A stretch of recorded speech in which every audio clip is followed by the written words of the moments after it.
Hello everyone, Happy New Year's, Happy 2025.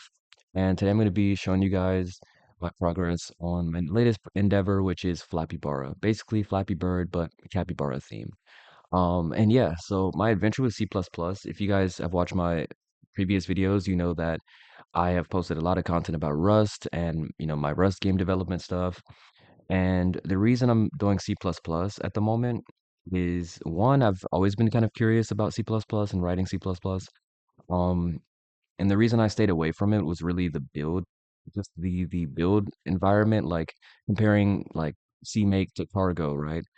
It's just night and day. Like the modern version of using a Toml file for configurations and the commands just work and not having to like write weird make file type syntax language. It's just so much better and they pretty much can be used to do the same thing, write the same software. So a year ago, when I started learning, wanting to get more into like system low-level programming, I just picked Rust, and end up liking it a lot. But this semester in university, I have a systems programming class, and they are teaching us C.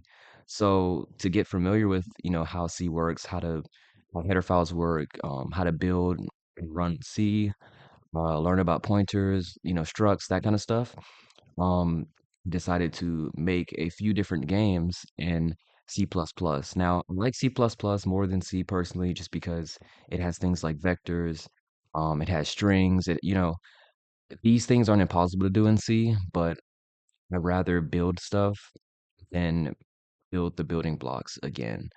I don't mind like implementing my own string, struct in C once just to learn, but I don't want to do that like for every single project. So C++ plus plus has the benefits has the control of C with the benefits of its extensive standard library and modern features. So that's why I picked C++. Plus plus.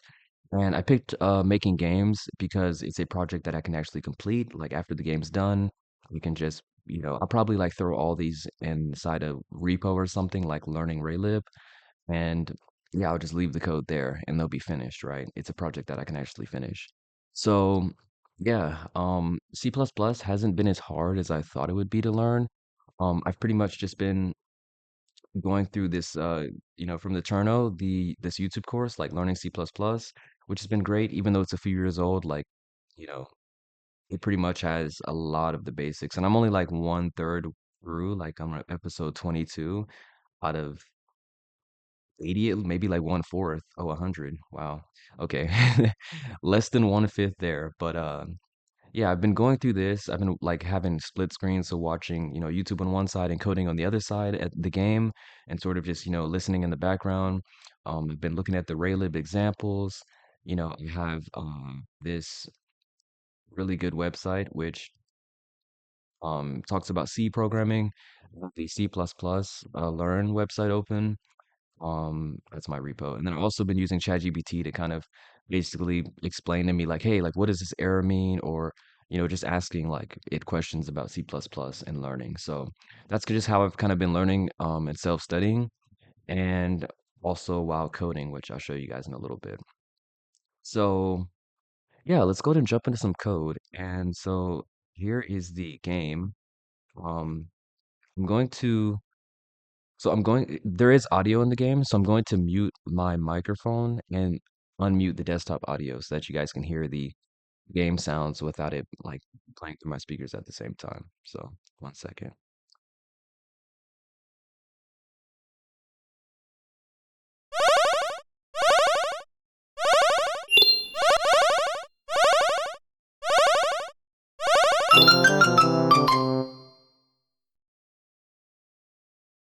Okay, well, it appears I suck at my own game. Um, that's strange. But there is this one bug that when I first start the game, everything's black. Oops. And then after the second time playing, everything's there. So I think it has something to do with like the way I'm loading or drawing to the screen. I have to figure that out. It's probably just a logical error. So I'll do that after I finish recording, fix that bug. But as you can see, the basic mechanics of the game are pretty simple. Like I said, it's a Flappy Bird clone. I'm not using any textures at the moment just because I wanted to get the logical part of the game down before I, add more code and more complexity. And then I obviously have some like logs, visual logs in the actual game. So, okay, that's another. Yeah, so there seems to be. So the reason I'm running into these bugs, like it being black first, is because I just did literally like an hour or two ago, refactored most of the code. I changed the game, most of the game logic from functions that passed around a reference to the game state to classes. And I haven't used C++ classes that much. So I might be, initializing a constructor wrong or something like that because the score should not stay between games. So it's probably something to do with the game reset logic as well. But yeah, this is pretty much my game progress so far. It's not bad. Let me look at this. Yeah, so it's not bad. And in the code, you can see we have the standard, Raylib init function, set FPS. I do have a configuration. So inside the includes constants, I have a namespace, which is basically like these are all my global variables. And I pretty much, oops, I pretty much just, use these to easily uh change configurations in the game, like, enable debug logs and stuff like that.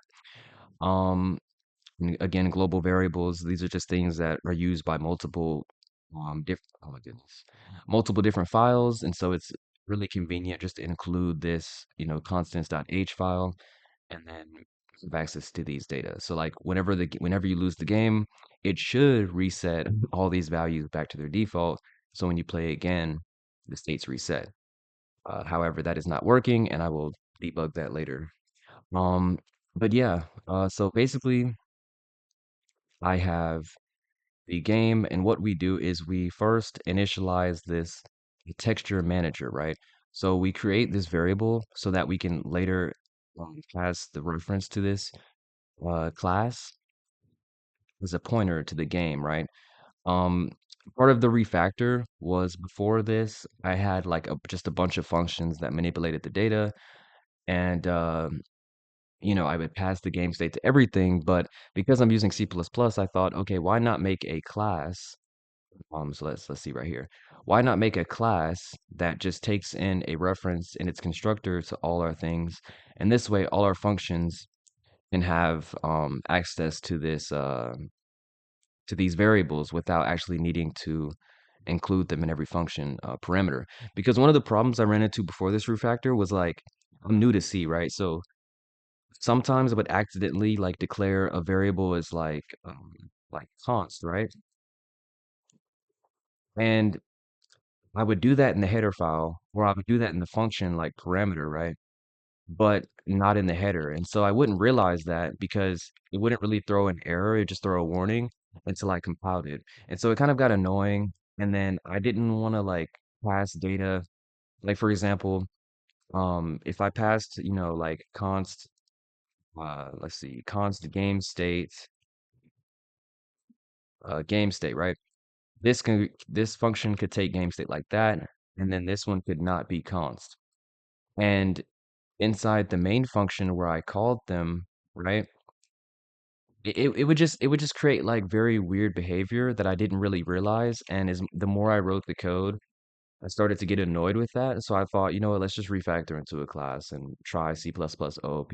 And it's not as bad as I thought. Like it's pretty much similar to Java, like the constructor name being the same, deconstructor, and then everything. I had some problems with like making stuff static variables, so I kind of just keeping them as instances for right now. Um, and so the update, so basically how it works, it's pretty simple, is we have this infinite loop, and this is a Raylib function, and we start the draw buffer so that the pixels can Raylib can initialize whatever it needs to do that. We tell the background to be black, and then we basically check the game state. So the game state is originally initialized for the menu, right? So we do the menu, then we have the game draw the actual menu, and if a key is pressed while the state is in menu, then we change to playing, right? That's literally exactly what happens when you start the game. And then same thing for everything else, right? If the game is playing, then we call the update and draw function, right? And when the game over, when you lose happens, right? Then we draw the game over screen. And we also have this to reset the game. So that's pretty simple. We have a few logs here. Everything's initialized before, the main loop starts, right?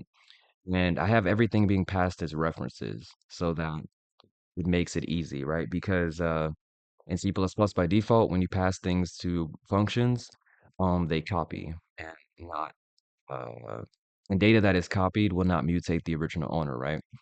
So inside of the update function, I'm not going to really explain all this, but it's pretty much just uh, getting the player's position in pixels on the screen based on the frame rate and some Raylib stuff, like built-in functions like get frame time. When the key is pressed, we basically make the player jump, and we call this audio. Um, and then this basically checks if the player has either hit a pipe on the screen or oh no, sorry. This function right here checks if a player has basically went outside of the width of the screen, right? So if they hit, basically if like they touch the ground or they go too high in the sky, then they're just gonna die. And so we set the state to game over and play the um, game over audio, and then we return the function. And then here we move all the pipes. We do a little math to make everything random. And then we're kind of just, setting some pipe data right here. Um, and then when a player passes the pipe, then we increment their score. We set this pipe pass just because this is running in a loop. And so, this function runs like 30 to 60 times per frame, depending on whatever's set in the config. So just to make sure that, you know, the score isn't incremented a bunch of times before this logic has been processed, right? And we have some collision detection right here. And yeah, then the draw functions, I mean, they pretty much just call Raylib draw. So yeah, it's pretty simple. Like it's not that complex. Um, the other thing I want to show real quick is the audio resource manager. So um, I'm not actually sure why. Uh, I'm not sure why why Raylib was included like that. Um, okay, yeah, let's include Raylib. That was a bit weird. It was like from the CMake debug thing. That's a bit strange. Maybe that's why things weren't maybe that's why the game was bugged. It's a bit strange. Yeah, but the audio resource manager, I had ChatGPT write some of this initial code and then I kind of modified it a lot how I wanted it. But this is basically a utility function. So whenever the game loads, we have these resources, right, inside of this, all the audio you hear. And what we can do and enable in the config is build audio headers. So one thing that oh, I guess that was being used. Um, uh, yeah, let's do that. Um, okay, I think that fixed it. There we go. Um, yeah, I'm also like having to like remember that like header files because you see, I didn't have an error until I removed constants from here because this header is being imported in the game, so it was just reading constants from, you see what I'm saying? Like it was reading constants from this header instead of just importing it here. Just something I noticed while I'm talking. But anyways, yeah, so we read the audio resources on load, right? So if I go to, where is it? Load audio resources. If I go to this implementation, what we're doing is loading the actual binary, right? Grabbing all the audio that the game needs and loading them into memory. And the reason I'm doing this is because the alternative is you need to call the file system, load the file, pass like the audio into the load audio function to Raylib, and then it, does its thing, right? And that happens at runtime. Or we can just load all the binary runtime still, but once when the game, like when the actual app loads, um, and just save it all in the memory. That way it's faster. And it also, the best part, and the main reason I did this, not just for speed, is that all the audio and textures, whatever resources I have, are packed into the exe because they're embedded into the binary itself, right? So instead of having to like ship the binary and also like make a DLL or have some kind of like external files that, the game has to read, it can just simply run as it's single executable. This does make it bigger, but it makes like distribution way easier, and that's just what I want to do for this game. So yeah, I don't know, maybe there's a better way, but I don't know if I have to like write an installer if I wanted to do it, using the file system. And what if someone downloads it and doesn't put it in the right folder or something? I just want to avoid all that. So I just wrote my own utility class to play audio, and we basically just check the cache, and play the sound, um, stop audio, unload audio, which, you know, cleans up the resources. Oh my goodness. Basically removes audio from cache, and then unload all is going to clean up the memory, which calls, the Raylib function. Um, so this does like a specific audio, and then this one like wipes everything. And this unload all audio is called in the classes destructor, right? So it cleans up the memory automatically and closes the Raylib audio device. When this function is initialized, it starts the audio device and loads all the resources. And pretty much the same thing for the texture resource manager as well. Um, pretty much loads our images. I don't have any textures yet because I'm still trying to iron out the kinks before I, do that. But yeah, that's pretty much how that works as well. I'll show the code. Loading in the headers, image data, saving it to memory, all that fancy stuff. Um, okay. Seems we need to add the constants as well. Uh, cool. So, yeah, that is pretty much it, I think, for this video. It's been about 17 minutes. Probably not gonna edit this, just upload it to YouTube. But I hope you guys did enjoy and learn something. I will keep you guys updated.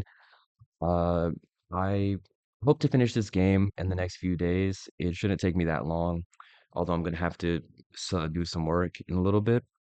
Also do have a template, a Raylib template, which I do have to update. I'll probably update it after I finish the game just because I might still have bugs in this. But this is just a personal template, for when I make like my next game in C++, I can just clone this and get moving really fast with the actual game logic.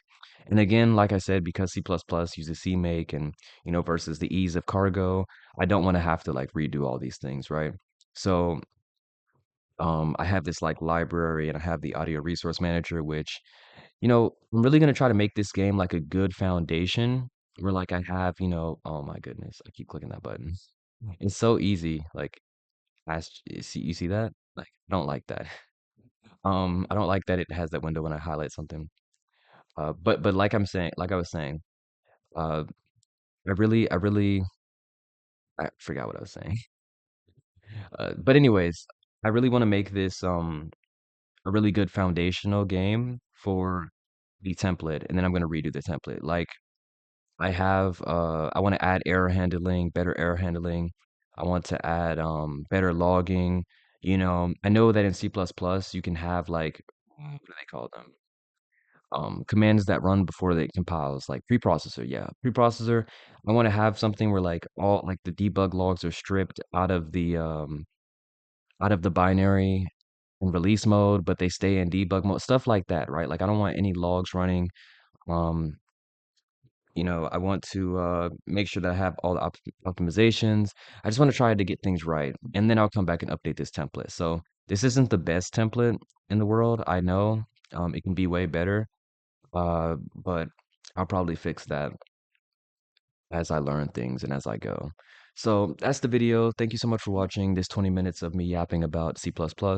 I appreciate it. I hope everyone has an amazing year this year and learns a lot.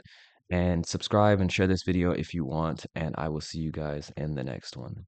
Thank you for watching.